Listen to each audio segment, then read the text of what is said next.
Students for a Democratic Society was a radical left student organization existing from 1960 to 1969. Though it started out promoting democracy, civil rights, and opposing the Vietnam War, over the course of that decade its agenda drifted to explicit authoritarian communism and violence. Disturbingly, in the decades since, its most radical and violent leaders have been welcomed with open arms by academia and the media.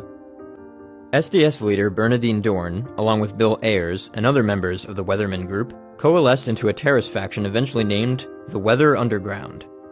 Vietnamese communists encouraged them to begin an armed struggle within the United States. They did exactly that, instigating the so-called Days of Rage, an October 1969 riot on the streets of Chicago that led to hundreds of arrests, injuries to police officers, and property destruction.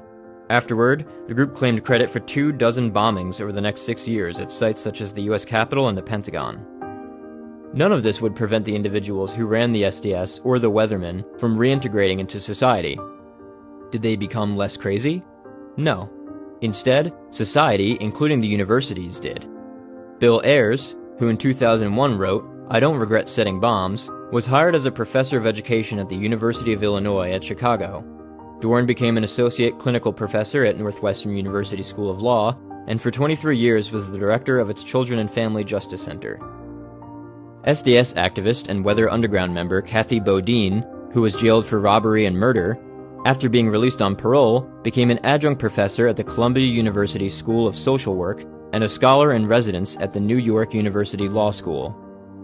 Former SDS President Todd Gitlin went on to teach journalism and sociology at several institutions, including the University of California, Berkeley, New York University, and Columbia University, and has been a contributing author for The Nation, The New Republic, and The American Prospect. SDS Vice President Paul Booth became a key organizing official with the American Federation of State, County, and Municipal Employees, a major union. Robert Ross, a full-time SDS campus organizer and influential leader, became a research professor of sociology at Clark University in Massachusetts. SDS activist Tom Hayden was elected to the California State Legislature in 1982 and remained there until 2000.